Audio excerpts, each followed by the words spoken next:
Salut les geekettes et salut les geeks! Bienvenue dans un 100% que je souhaiterais un petit peu sérieux aujourd'hui, car nous allons débattre d'un fléau épidémiologique capable de toucher 100% de la population du globe, à savoir la cinéphilie. Nous illustrerons notre conférence par la critique de Short Piece Ranko Tsukigime's Longest Day, Money Shot, et la Minute du Geek consacrée à Picsou. Tout ça après une page d'actualité.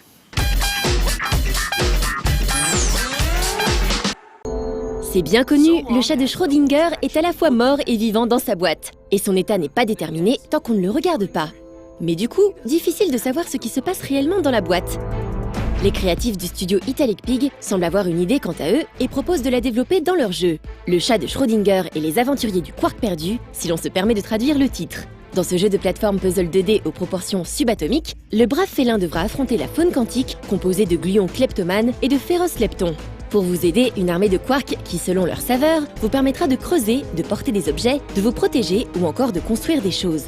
La direction artistique a l'air cartoon, l'humour farfelu à souhait et surtout plausible scientifiquement. N'écoutez pas les gens du CERN qui pourraient dire que cette idée de Jurassic Park quantique c'est n'importe quoi, hein. Après tout, ils y connaissent quoi? Ils en ont déjà vu des quarks, eux? Alors bon, le joueur pourra lui se frayer un chemin dans cette jungle quantique d'ici la fin 2014.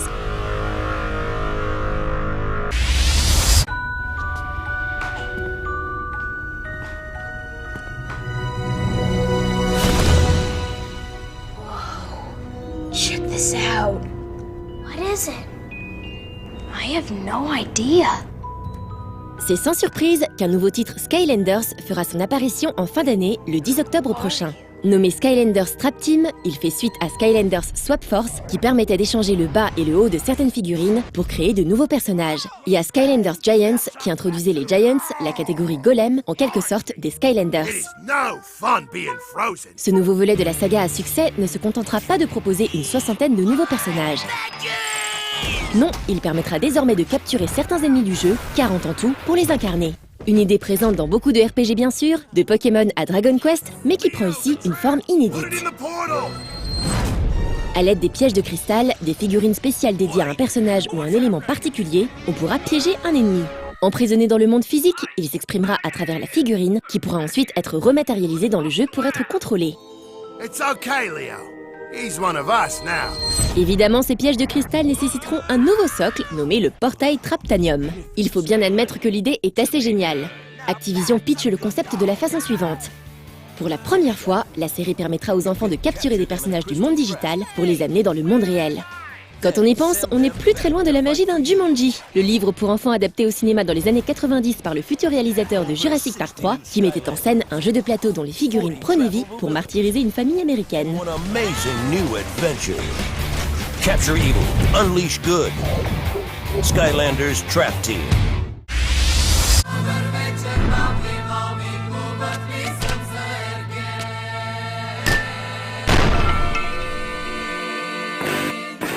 Nous avions eu l'occasion d'en parler il y a peu dans 3 minutes pas plus pour parler d'un jeu 3+, et si vous avez eu l'occasion de le voir, vous devez déjà savoir que Lethal League est l'un des meilleurs jeux au monde. Il y a à No Life, sachez-le, une vraie ligue de Lethal League.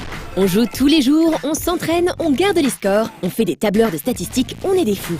Et tout ça sur la version flash du jeu, une version renommée Prototype depuis que son développeur Reptile Game a annoncé officiellement la sortie d'une copie revue et corrigée via Steam dans les prochains mois.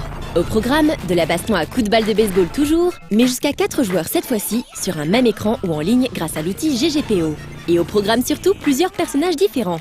Ils disposeront chacun de leur propre capacité de déplacement ainsi que de pouvoirs spéciaux uniques. Cela devrait bien foutre le bordel dans un jeu qui peut déjà être complètement dingue dans sa version actuelle. On y ajoute également de nouveaux environnements, de nouvelles musiques et un petit lifting graphique, et on tient très certainement là le titre ultime. Celui après lequel tout le monde pourra raccrocher en disant « Ah oui d'accord, en fait c'était ça le jeu vidéo ».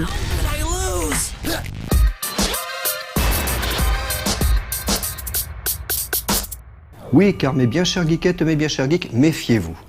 La cinéphilie est une maladie insidieuse. Ainsi, on croit s'acheter un jeu vidéo pour PS3. Au hasard, je ne sais pas, Short Piece, Ranko Tsukigime's Longest Day. Et en fait, on se retrouve avec un omnibus de court-métrage, notamment réalisé par Otomo. Et s'il faut, c'est du 5 points, puisque le jeu qui est sur la galette, il a été créé par Suda Goichi. Goichi, 5.1.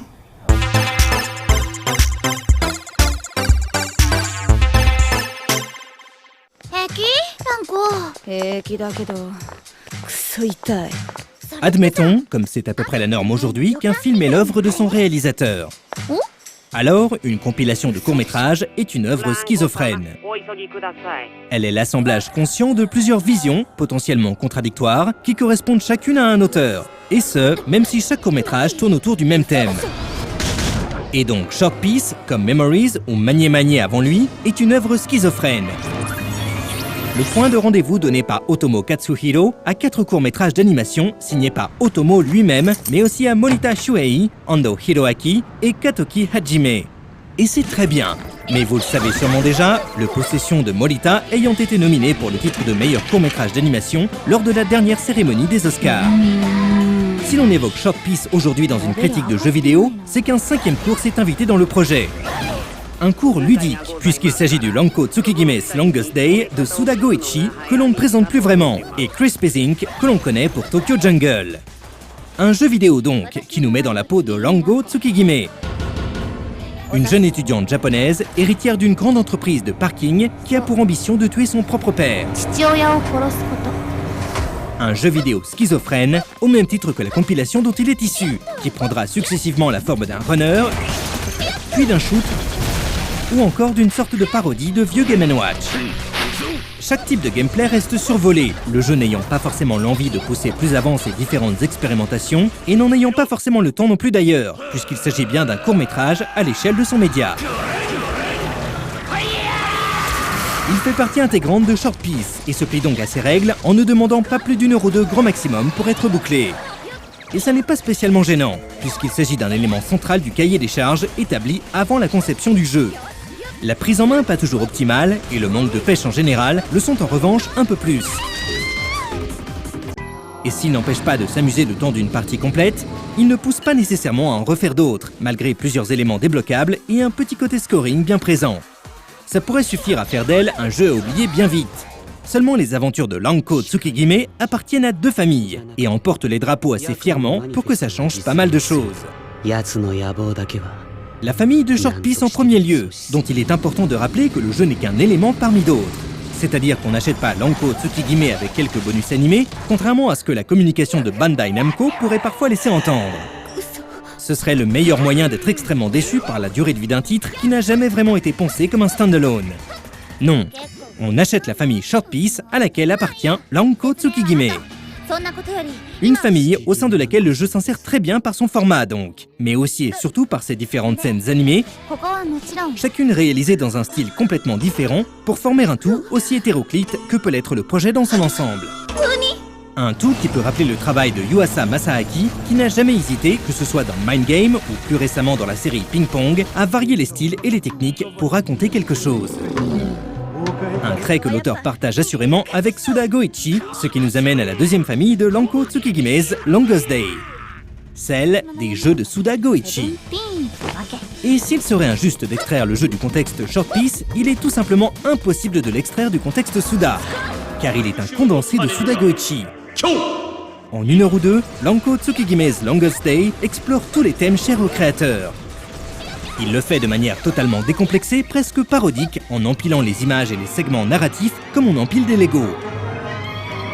Pour construire ou reproduire quelque chose, mais pour s'amuser avant tout. Et on pourrait essayer de chercher un sens dans cet appartement répandu dans des dizaines de containers de garage automobile. Dans ces transformations soudaines de personnages que l'on croyait humains, dans ce cache-œil rose, dans ce catcheur récurrent, ou dans ce générique de fin improbable. Mais ce serait peut-être vain d'une part, et surtout, on ne le trouvera certainement pas en prenant le jeu tout seul, sans le remettre à sa place dans l'ensemble du travail de Suda Goichi. Et ainsi, tout en ayant beaucoup de choses à lui reprocher, il est tout à fait concevable d'apprécier énormément Lanko Tsukigime's Longest Day, pour ce qu'il représente dans l'œuvre de son auteur. Il s'agit peut-être même d'une des seules manières de l'apprécier vraiment. Et on touche là à un concept qui a été théorisé, ou du moins popularisé, dans le milieu de la critique du cinéma il y a presque 60 ans, parce qu'il allait bien vite devenir la nouvelle vague. Une théorie qui consiste à mettre le réalisateur au sommet de la conception d'un film, et qui incite dans le même temps à replacer chaque film au sein de l'ensemble de l'œuvre de son créateur. Et si le cinéma a dû attendre un certain nombre d'années avant que la politique des auteurs de Truffaut vienne hisser le réalisateur au statut d'auteur, avec toute la théorie critique qu'une telle considération pouvait apporter, le jeu vidéo, en bon élève, s'y est en comparaison plié bien vite. Du moins en partie, et c'est pourquoi on parle aujourd'hui régulièrement de jeu d'heure. Un jeu de Michel Ancel, un jeu de Hideo Kojima, un jeu de Fumito Ueda, un jeu de Genova Chen, un jeu de David Cage. Tout consommateur régulier de jeux vidéo saura expliquer, ou du moins imaginer, ce que de telles assertions peuvent impliquer. Qu'elles soient pertinentes ou pas, c'est encore sujet à débat compte tenu de toutes les personnes amenées à travailler sur un seul et même jeu, on les comprend. On les comprend car on a appris à considérer le cinéma, et par dérivation le jeu vidéo, comme une affaire d'œuvre personnelle et empreinte de personnalité. Et donc, un jeu de Suda Goichi.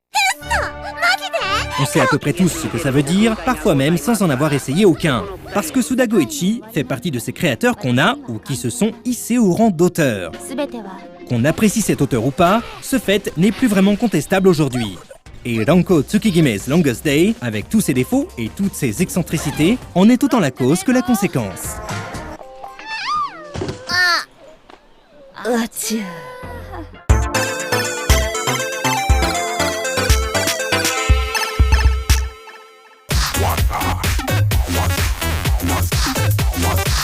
Aujourd'hui encore, en dépit des efforts désespérés d'Internet, la cinéphilie continue sa progression.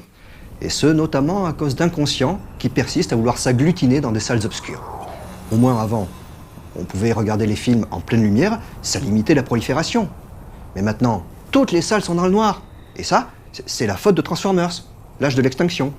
Bienvenue dans ce nouveau numéro de Money Shot. Cette semaine, place à l'action. Burné d'un côté avec Sabotage et SF de l'autre avec Transformers 4. Après ses retours en demi-teinte dans Le Dernier Rempart et Évasion, Schwarzy revient dans un polar hard-boiled avec Sabotage. On y suit un groupe de la DEA prenant d'assaut le repère d'un important cartel de drogue. L'opération est un succès, sauf qu'en réalité, plus qu'un raid sur des barons de la drogue, cette opération est un véritable braquage. Près de 10 millions de dollars atterrissent dans les poches des agents d'élite. Alors qu'ils pensent être à l'abri, les membres du groupe commencent à se faire assassiner un à un. Est-ce le cartel qui se venge? Un membre de l'équipe qui veut récupérer le reste de l'argent? La paranoïa s'installe.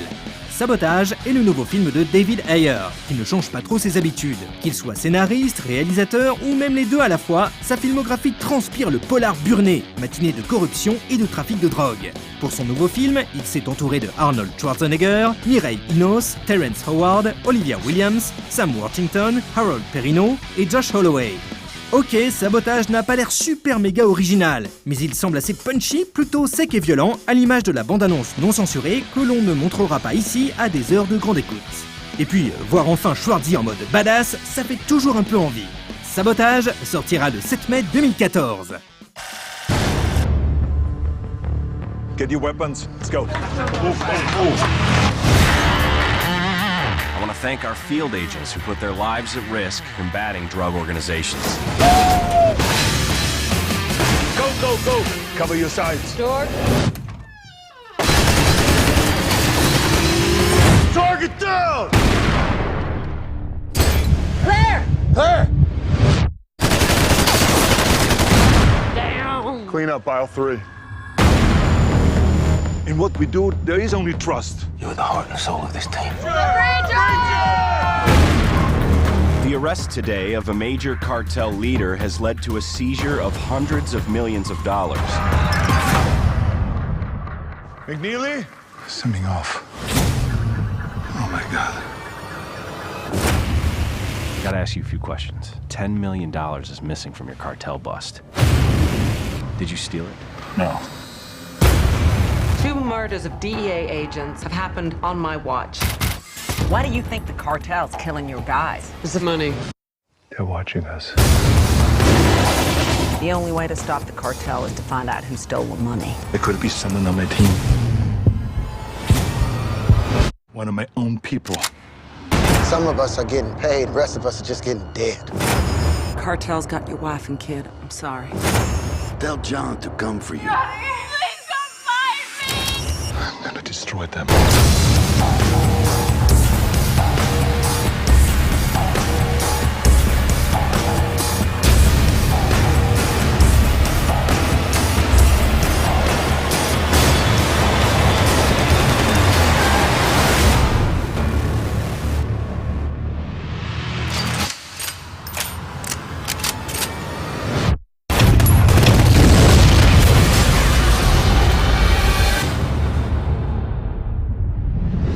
Il avait dit qu'on n'y reprendrait plus, mais Michael Bay a replongé. Malgré sa pause fraîcheur avec le sympathique No Pain No Gain, et alors qu'il avait dit que Transformers 3 serait son dernier film Transformers, il s'est pourtant lancé dans une nouvelle trilogie. Et cette fois-ci, exit Shia LaBeouf. Et plus question d'humour pipi caca et de blagues pas drôles, ça va être sérieux. Même si l'on sait que Michael Bay ne pourra pas s'empêcher de balancer une vanne foireuse pour détendre l'atmosphère de temps à autre. Le réalisateur d'Armageddon remet tout à plat avec des Transformers redesignés et un nouveau cast. On y verra Mark Wahlberg, Nicolas Peltz, Kelsey Grammer, Titus Welliver ainsi que Stanley Tucci. Les événements de ce nouveau Transformers se déroulent plusieurs années après le 3e épisode qui a vu la ville de Chicago être ravagée lors de la bataille entre Autobots et Decepticons. L'humanité a été traumatisée par cette guerre et les Transformers ne sont plus les bienvenus et disparaissent de la Terre. Mais un jour, l'un d'entre eux est retrouvé par un mécanicien et il se trouve que c'est le légendaire Optimus Prime. Alors que le gouvernement tente de mettre la main sur Optimus, une nouvelle menace pèse sur la Terre et blablabla. En fait, on en a rien à foutre du scénario d'un Transformers. Tant qu'on a de belles images, lisibles si possible, des jolis robots qui se tapent joyeusement sur la tronche et pas trop de blagues lourdingues. On espère que ce sera con et fun comme les premiers et 3e épisodes sans que cela vire au porte-nawak insupportable comme pouvait l'être Transformers 2. En tout cas, s'il y a bien quelque chose qui titille notre fibre déviante, c'est la présence de Dinobots. Et ça, s'ils ne se sont pas foirés, ça risque d'être assez classe et promet quelques affrontements dantesques. On attend le 16 juillet 2014 pour voir si ce Transformers, l'âge de l'extinction, redonnera un second souffle à une franchise qui, commercialement, n'en avait pas vraiment besoin.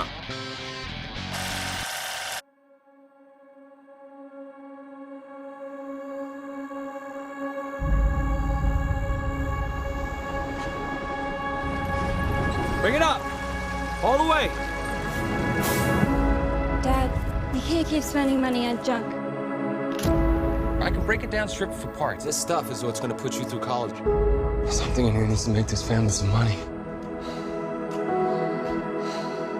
Come on, you old wreck. Judgment Day. What the hell happened to you? Look, it's not normal steel. I don't think it's a truck at all. I think we just found a transformer.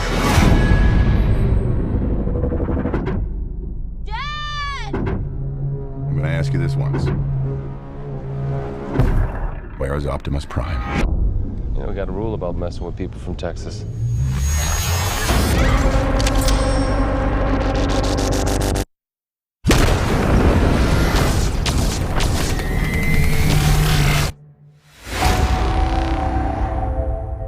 A new era has begun. The age of the Transformers is over.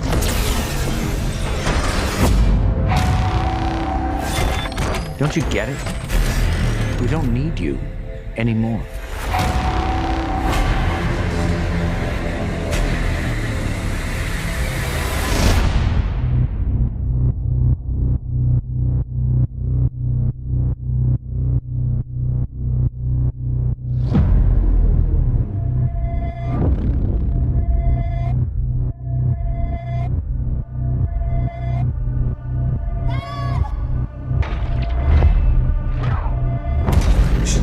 My family.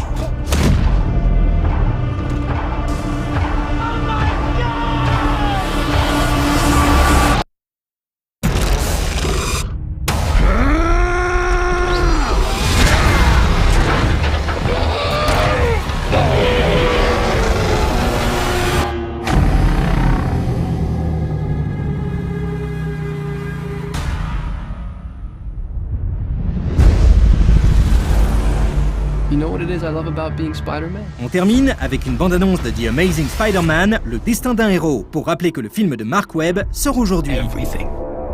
Même si les images sont assez spectaculaires, on n'est toujours pas super enthousiaste pour cette suite. Et ce ne sont pas les mauvaises critiques publiées sur le net qui vont nous rassurer. Harry Osborn. It's been 10 years. What have you been up to? I do some web design. Et n'oubliez pas, le cinéma n'est jamais mieux qu'au cinéma.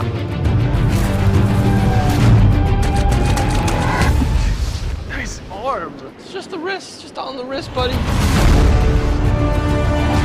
Peter, you're gonna want to see this. Oscorp had you under surveillance. Why? Isn't that the question of the day? Nothing is what I thought it was. I once told you that secrets have a cost. The truth does too. My name is Richard Parker. I have discovered what Oscorp was going to use my research for. What is all this? The future. We have plans for you, Peter Parker. You wanted to be the hero. Need a hand? Now you gotta pay the price. We have the power now. We can change the world. Then let's go catch a spider. I made a choice. This is my path.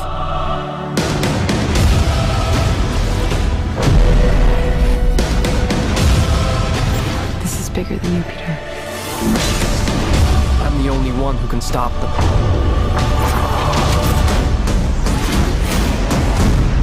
I'm Spider-Man.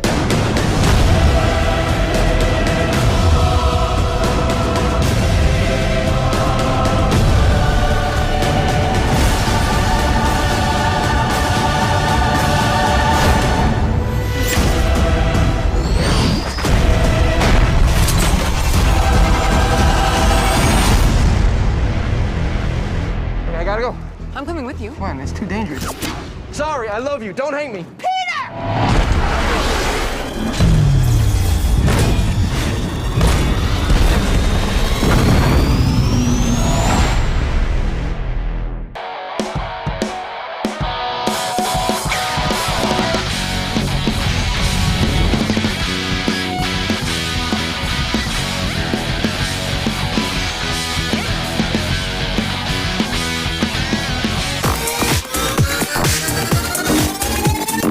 Cependant, il semblerait qu'il y aurait un espoir, car des chercheurs ont réussi à isoler dans leur laboratoire un canard qui serait vecteur sain. En effet, Picsou est tellement pingre que même la cinéphilie y veut la garder pour lui.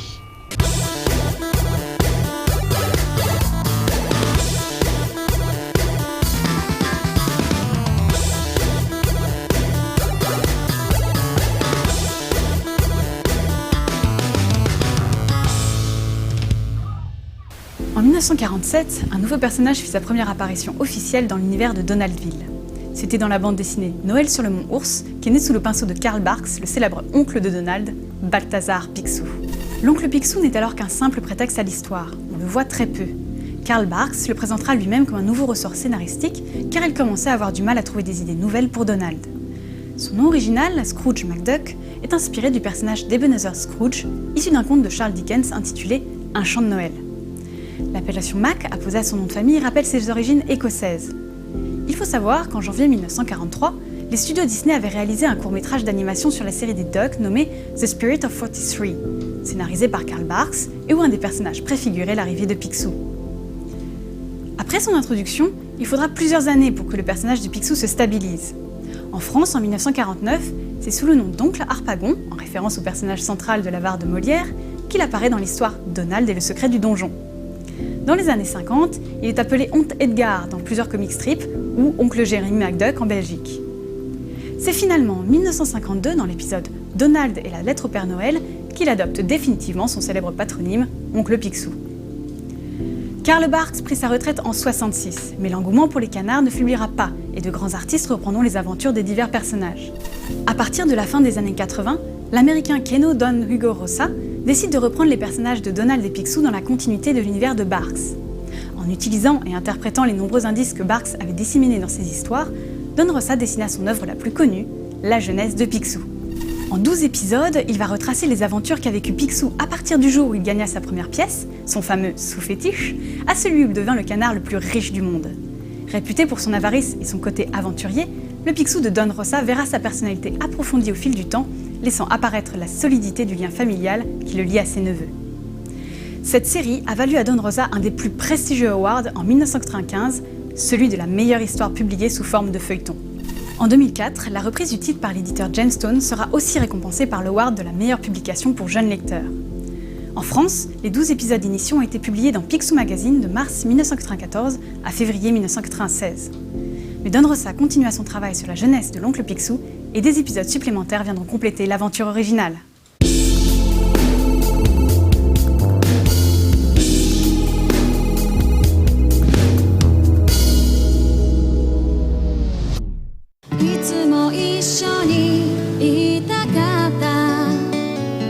Et donc, en attendant que soit trouvé un remède à cette calamité, je vous conseillerais à vous, mes bien chers geekettes et mes bien chers geeks, de vous calfeutrer chez vous, bien fermer hermétiquement vos portes et vos fenêtres et vos murs.